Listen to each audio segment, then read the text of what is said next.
नमस्कार, कैसे हैं आप लोग। तो चलिए स्टार्ट करते हैं। सीरीज़ की अगली वीडियो है।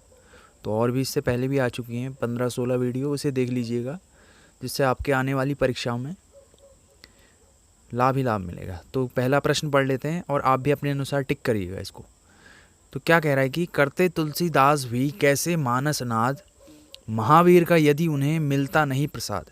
तो किसने कहा है? यह कहा है मैथिली शरण गुप्त ने। मैथिली शरण गुप्त ने किसके लिए कहा है? महावीर प्रसाद द्विवेदी जी के लिए कहा है, जब उन्होंने लिखी थी अपनी रचना उसके लिए। और ये डिटेल आप लोग देख सकते हैं। तो अगला प्रश्न देख लेते हैं। अगला प्रश्न क्या कह रहा है, बहुत महत्वपूर्ण है। गिरा हो जाती है सन्नयन, नयन करते नीरव भाषण, जैसे विरोधाभासी चमत्कार का सौंदर्य किसकी कविता में प्राप्त हो है। तो यह पंत की कविता में प्राप्त है। पंत कौन? सुमित्रानंदन पंत जी हमारे, जिन्हें प्रकृति का सुकुमार कवि भी कहा जाता है ना। उनका सारा काव्य समन्वय की विराट चेष्टा है। तुलसीदास के संबंध में यह कथन उनकी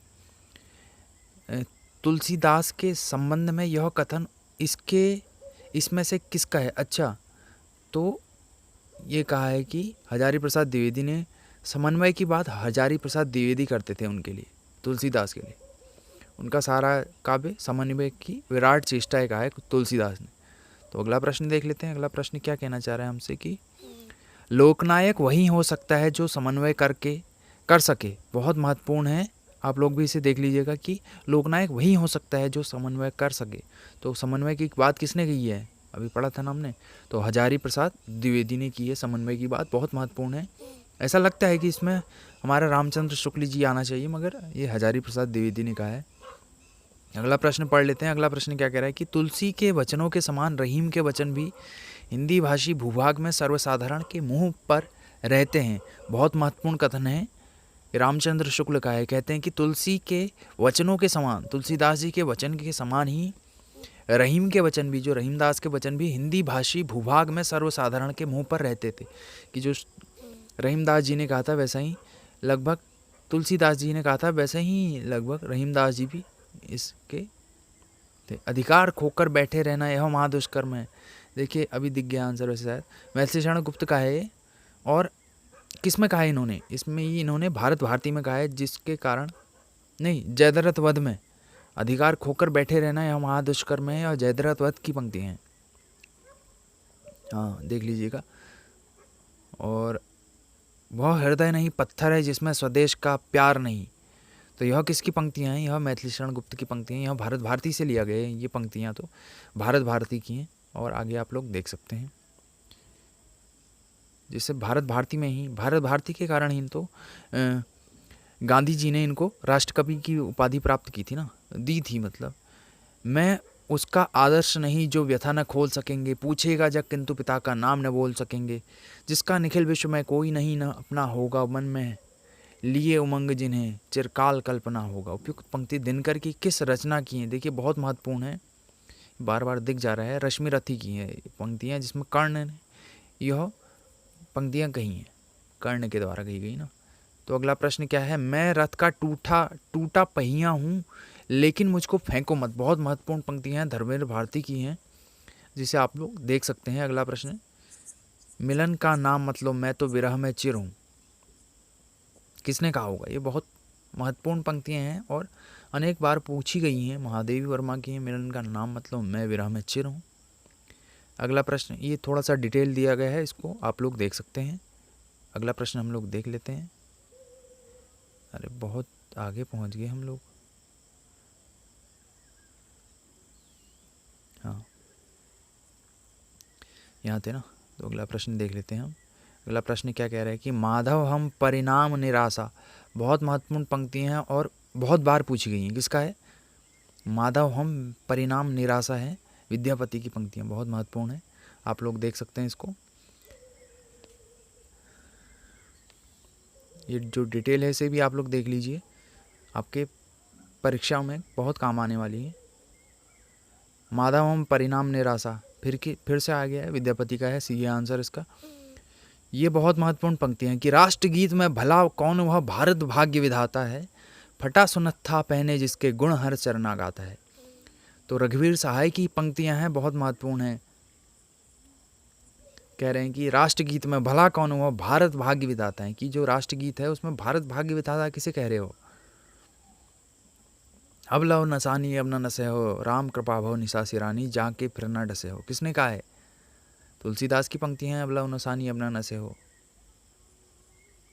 निम्नलिखित पंक्तियां किस कवि की हैं, देखिए। हाँ, तो पढ़ लेते हैं हम।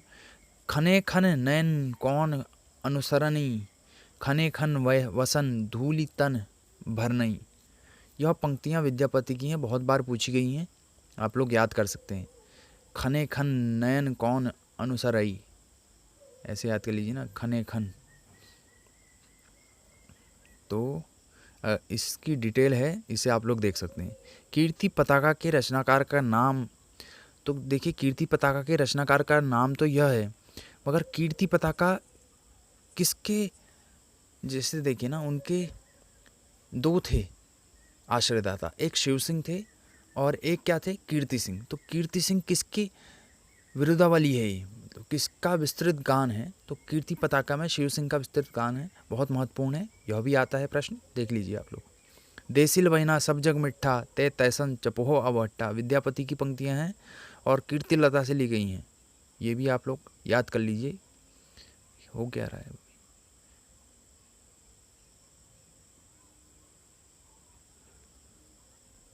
देसिल बहिना सब जग मिठा, ते तैसन जपहो अवहट्टा।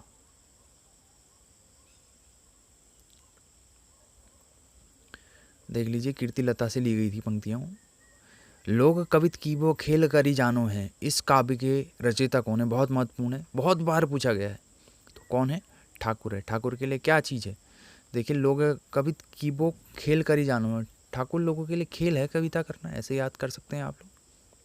सीख लीनो मृग खंजन कमल नयन, सीख लीनो जस और प्रताप को कहानो है, बहुत महत्वपूर्ण है अभी, इसे याद कर लीजिए आप लोग, जो आने वाली परीक्षाओं में आपको बहुत फायदा कराएगा। सूर कवित की वो कौन सुनी, जो नहीं सिर चालन करे। तो किसकी पंक्तियाँ हैं, नाभादास की पंक्तियाँ हैं सूरदास के लिए, इन्होंने भक्तमाल में लिखी थी, बहुत महत्वपूर्ण पंक्तियाँ हैं, आप लोग इसे नोट कर सकते हैं। भाषा निबंध मति मंजुल मातन होती, तो किसकी पंक्तियाँ हैं, भाषा निबंध मति मंजुल मातन होती, तो यह तुलसीदास की पंक्तियाँ की भाषा निबंध मति मंजुल मातनोती कहा है इन्होंने। अगला, पायो जी मैंने राम रतन धन पायो, किसने कहा, ये तो सभी को पता होगा कि ये मीराबाई का कथन है। पायो जी मैंने राम रतन धन पायो, ऐसे कहते हैं, थोड़ा सा लय ऐसी है इसकी शायद। प्रेम को पंथ कराल महा, तलवार की धार पे धावन है, किसका, बहुत महत्वपूर्ण है, बोधा की पंक्ति हैं और अनेकों बार पूछी भी गई हैं, याद कर लीजिए, आने की संभावना है। विरह वारिश किसकी रचना है, तो विरह वारिश भी बोधा की है, ऐसा लगता है कि ये घनानंद की है, मगर बोधा की पंक्तियाँ हैं, याद कर लीजिए। सगुन अलंकार सहित दोष रहित जो होए, शब्द अर्थ ताको कवित विबुध कहत सब कोय। देखिए, ये पंक्तियाँ बहुत महत्वपूर्ण हैं। सगुण अलंकारान सहित दोष रहित जो होए, कह रहे कि जो सगुण अलंकार रहित, अलंकार सहित और दोष रहित जो होए, शब्द अर्थ ताको कवित विबुध कहत सब कोई, उसके शब्द अर्थ को विबुध कहते हैं सब। ये देखिए, ये चिंतामणि ने कहा है ये पंक्तियाँ, आगे डिटेल जो दे रखा है इसको आप लोग पढ़ सकते हैं।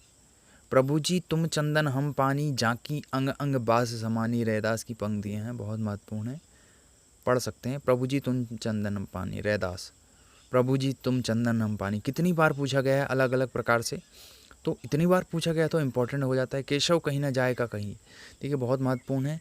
केशव आते ही, अगर जिसको इस प्रश्न का उत्तर एक्यूरेट मालूम नहीं होगा वो सीधे केशव लगाएगा, जबकि इसका आंसर है तुलसीदास।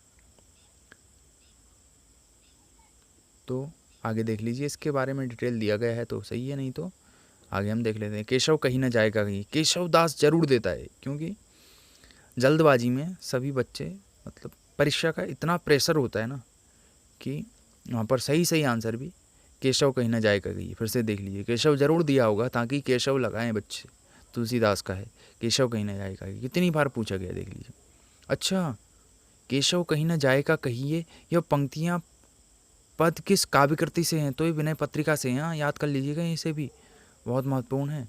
पराधीन सपने हो सुख नाहीं, कि पर के अधीन मतलब दूसरों के अधीन रहना, सपन में भी सुख नहीं मिलता है दूसरों के अधीन रहने में। तो तुलसीदास की हैं विनय पत्रिका से। आगे आगे आप लोग देख सकते हैं इसकी डिटेल।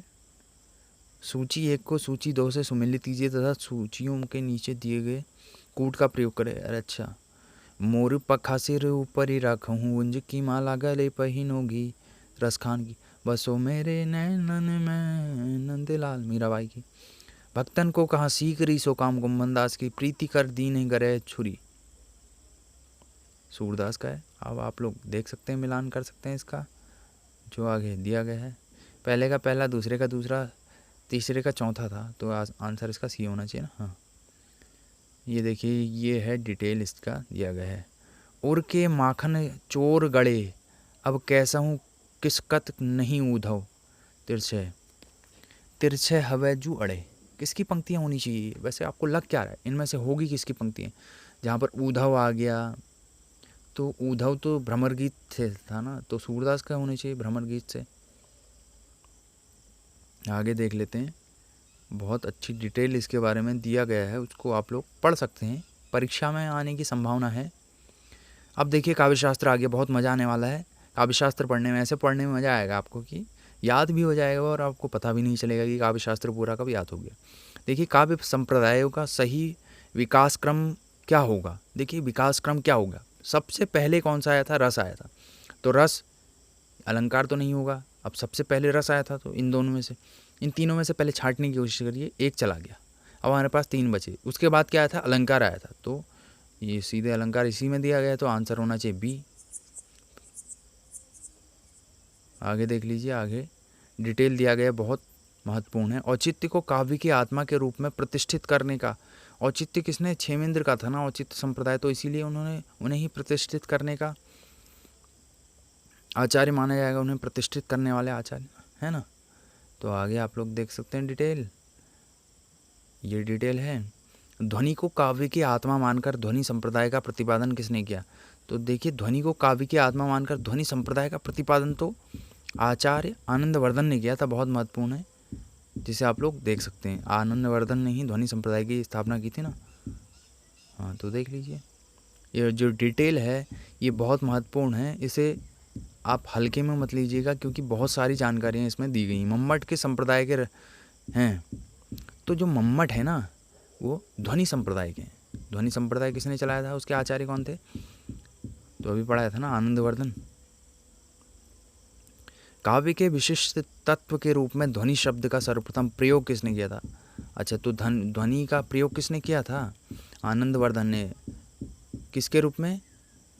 विशिष्ट तत्व के रूप में किया था, इसीलिए आनंदवर्धन का नाम आता है। ध्वनि संप्रदाय के संस्थापक आचार्य हैं। देखिए, स्थापना किसने की थी? आनंदवर्धन ने, फिर से बहुत महत्वपूर्ण है। देखिए, प्रश्न क्या कह रहा है? ध्वनि संप्रदाय को व्यवस्थित करने का श्रेय किसे जाता है? तो बहुत महत्वपूर्ण है, व्यवस्थित करने का श्रेय ना, तो अभिनवगुप्त को जाता है व्यवस्थित करने का श्रेय इसका। देखिए, संस्थापक इसके थे आनंदवर्धन, संस्थापक थे आनंदवर्धन, बस हो गया। व्यवस्थित करने का श्रेय जाता है अभिनवगुप्त को। आगे देख लेते हैं इसके बाद, आंसर ए क्यों दिया है, इसका आंसर गलत है क्या? कुछ देख लेते हैं, इसके बारे में डिटेल देख लेते हैं, आपके आने वाली परीक्षाओं में बहुत महत्वपूर्ण होगा। उपयुक्त प्रश्न की व्याख्या देखें। उत्तर प्रदेश माध्यमिक शिक्षा सेवा चयन बोर्ड ने अपनी प्रारंभिक इस प्रश्न का उत्तर ए माना था। अच्छा, किंतु संशोधित उत्तर कुंजी में सी। अच्छा, देखिए सी माना है ना, जबकि बलदेव उपाध्याय ने अपनी पुस्तक, अच्छा चलो छोड़ो, जो संशोधित उत्तर कुंजी थी उसमें इसका आंसर सी माना है ना, इसीलिए मैंने कहा ना कि व्यवस्थित करने का श्रेय तो अभिनवगुप्त को जाता है।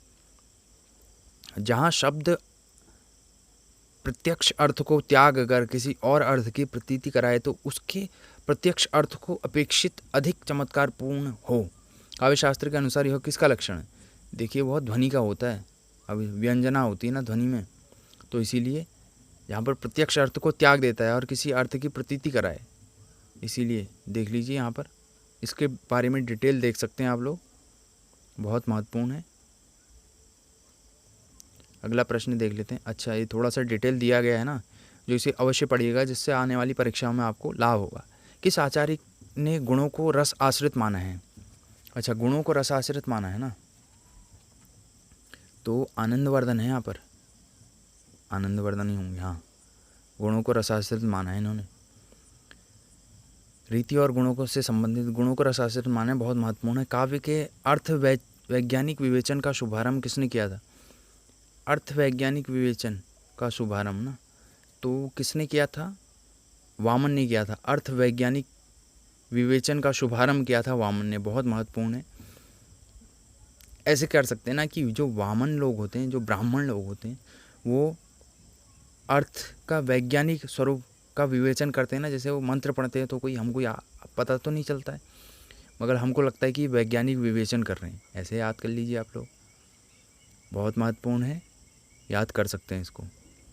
अगला प्रश्न क्या कह रहा है, अगला प्रश्न को देख लेते हैं। वो आचार्य वामन ने काव्य हेतु के स्थान पर किस शब्द का व्यवहार किया है? तो इन्होंने काव्यांग कहा था। इन्होंने कहा था कि एक इनका थोड़ा सा श्लोक था कि लोकोविद्या प्रकीर्णस्य काव्यांगानी, ऐसे करके इन्होंने कहा था कि काव्य हेतु के स्थान पर इन्होंने काव्यांग शब्द का प्रयोग किया था। बिंब का कार्य है, काम है। देखिए काव्य में सौंदर्यता लाना, सौंदर्यता, काव्य को छंदमुक्त तो नहीं होगा, तो उपयुक्त सभी नहीं होगा, तो अब इन दोनों में से होगा। तो बिंब के कारण क्या होता है, ऐसा लगता है कि काव्य जीवित हो गया ना, सजीव हो गया। एक बिंब ऐसा निर्धारित कर देते हैं जिसके कारण ऐसा लगता है कि काव्य सजीव हो गया, जीवित सा लगता है कि हमको हमारे सामने ही सब सारी घटनाएं जैसे प्रदर्शित होती दिखाई देती हैं। अगला प्रश्न देख लेते हैं। निम्नलिखित में से कौन से भरत मुनि के रससूत्र का एक व्याख्याकार नहीं है? कौन है? क्षेमेंद्र। औचित्यम संप्रदाय था ना क्षेमेंद्र का, तो और भट्टलोलक, भट्टनायक नहीं दिया है इसमें, नहीं तो ये सब और के 3 की 3 संप्रदाय के रस सिद्धांत के संप्रदाय को व्यवस्थित करने का इनको था। डिटेल दिया गया है, आगे आप लोग पढ़ सकते हैं इसके बारे में डिटेल। देखिए बहुत महत्वपूर्ण है, इसको आप लोग पढ़ सकते हैं। नाट्यशास्त्र के रचयिता तो बहुत महत्वपूर्ण है, भरत मुनि है नाट्यशास्त्र के रचयिता। नाट्यशास्त्र के प्रणेता, रचयिता सब यही हैं भैया, भरत मुनि भी है आंसर इसका। इनमें से भरत मुनि द्वारा विरचित ग्रंथ का नाम है, तो अभी पता है ना, नाट्यशास्त्र है, सी है आंसर इसका। आगे देख लीजिए आप लोग, उपयुक्त प्रश्न की व्याख्या देखें। भरत मुनि के रससूत्र की भुंक्तिवाद, देखिए ना, भुंक्तिवाद कह रहे हैं, तो भुंक्तिवाद है भट्टनायक। अगर उत्पत्तिवाद कहता भट्टलोलक हो जाते उत्पत्तिवाद के। आगे देख लीजिए, आगे डिटेल शायद दिया जा सकता है इसमें। रस के संबंध में भुंक्तिवाद के प्रतिपादक आचार्य हैं। देखिए भुंक्तिवाद के प्रतिपादक कौन है? भट्टनायक हैं, बहुत महत्वपूर्ण है, याद कर लीजिए इसको। भरत के रससूत्र के व्याख्यात आचार्य, व्याख्यात लिखा है, व्याख्याता आचार्य शंकुक का सिद्धांत क्या है? तो शंकुक का सिद्धांत था अनुमितिवाद, शंकुक का अनुमितिवाद था, और उत्पत्तिवाद था भट्टलोलट का, अभिव्यंजनावाद था अभिनवगुप्त का, और भुंक्तिवाद था भट्टनायक का। रससूत्र की अनुमिति किसने की थी? शंकुक ने की थी ना, डी है इसका आंसर। शंकुक द्वारा निष्पत्ति अनुमिति, देखिए कितनी बार पूछा गया है अलग अलग तरीके से। अनुमिति शंकुक का है, सी है आंसर इसका सर। भट्टलोलट का मत है, देखिए अभी बताया था ना, लोलट का मत कौन सा है? उत्पत्तिवाद है ना, उत्पत्तिवाद। क्योंकि ऐसे याद करिए ना, उत्पत्ति कहाँ से हुई थी?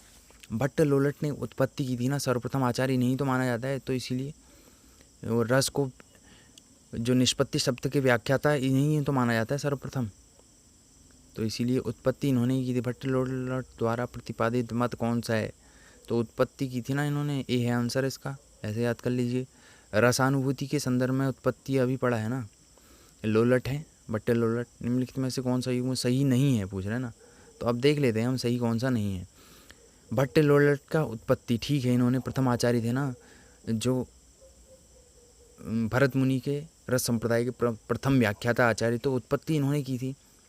और अनुमिति शंकुक का है, भुंक्तिवाद है, मम्मट का नहीं है, भुंक्तिवाद तो आचार्य भट्टनायक का था, आंसर है सी इसका। आगे डिटेल दिया गया है, आप लोग देख सकते हैं। चित्र तुरंग न्याय बहुत महत्वपूर्ण है, शंकुक का है। रस निष्पत्ति के संबंध में चित्र तुरंग न्याय है, शंकुक का भी है आंसर, देख सकते हैं आप लोग डिटेल इसके बारे में। रस विवेचन में चित्र तुरंग न्याय तो किसका है? चित्र तुरंग शंकुक का है, बहुत महत्वपूर्ण है। बहुत महत्वपूर्ण है, इतना महत्वपूर्ण है ना, देखिए कि कितनी बार पूछा गया है तो कितना महत्वपूर्ण नहीं होगा। सूची 1 और सूची 2 से मिलान करना है ना, तो कर लेते हैं भैया। देखिए भट्ट लोलट का अभिव्यक्तिवाद नहीं होगा भैया, अभिव्यक्तिवाद अच्छा मिलान करना है ना, चलो तो उत्पत्ति कर दी इन्होंने स्टार्टिंग में, शंकुक ने है अनुमिति, और भट्टनायक का है भुंक्ति, अभिनवगुप्त का है अभिव्यक्तिवाद। आगे देख लेते हैं, इसका आंसर जो भी दिया है उसे आप लोग लगा लीजिए अपने हिसाब से, मैंने आंसर ऐसे बता दिया। भारतीय रस सिद्धांत के साधारणीकरण का प्रयोग सर्वप्रथम किसने किया था? तो जो साधारणीकरण था उसका किया था, किसने किया था? भट्टनायक ने, आचार्य भट्टनायक। आंसर सी है, साधारणीकरण के प्रणेता भट्टनायक। आगे देख लेते हैं डिटेल। भट्टनायक का भुंक्तिवाद किस दर्शन पर आधारित है? देखिए जो भुंक्तिवाद है ना भट्टनायक का है ना, तो सांख्य दर्शन कहीं दिखाई दे रहा है क्या? सांख्य, हाँ डी है आंसर इसका। सबसे पहले जो भट्ट लोलट थे उनका क्या था? मीमांसा दर्शन। फिर जो अनुमितिवाद वाले थे शंकुक, उनका था न्याय दर्शन। महिम भट्ट द्वारा प्रतिपादित सिद्धांत है, महिम भट्ट अनुमानवाद है इनका। देखिए अनुमानवाद अलग है और अनुमितिवाद अलग है। किसका है अनुमितिवाद? किसका है बताइए? अनुमितिवाद है। ये अनुमान और अनुमिति एक जैसा लग रहा है ना, तो शंकु का है अनुमितिवाद और अनुमानवाद महिम भट्ट का है। बहुत महत्वपूर्ण प्रश्न है, जिसे नोट करने लायक प्रश्न है, आप लोग नोट कर सकते हैं इसको। आचार्य भरत मुनि के बाद रस निष्पत्ति को लेकर मुख्य रूप से किन विद्वानों ने रस के विषय में अपने विचार दिए थे? उनके नाम कौन? अच्छा भरत मुनि के बाद तो सबसे पहले भट्ट लोलट थे, भट्ट लोलट, भट्ट शंकुक, भट्टनायक, अभिनवगुप्त। बहुत महत्वपूर्ण है, पहला है आंसर इसका। और आगे आप लोग डिटेल इसकी देख सकते हैं। आगे प्रश्न पढ़ लेते हैं हम। रस निष्पत्ति की विवेचना के भावकत्व और भोजकत्व की कल्पना। अच्छा तो भावकत्व और भोजकत्व की कल्पना किसने की थी? भट्टनायक ने। और भट्ट लोलट ने क्या उत्पत्ति और कुछ ऐसा ही था ना उनका, देख लेते हैं इसमें।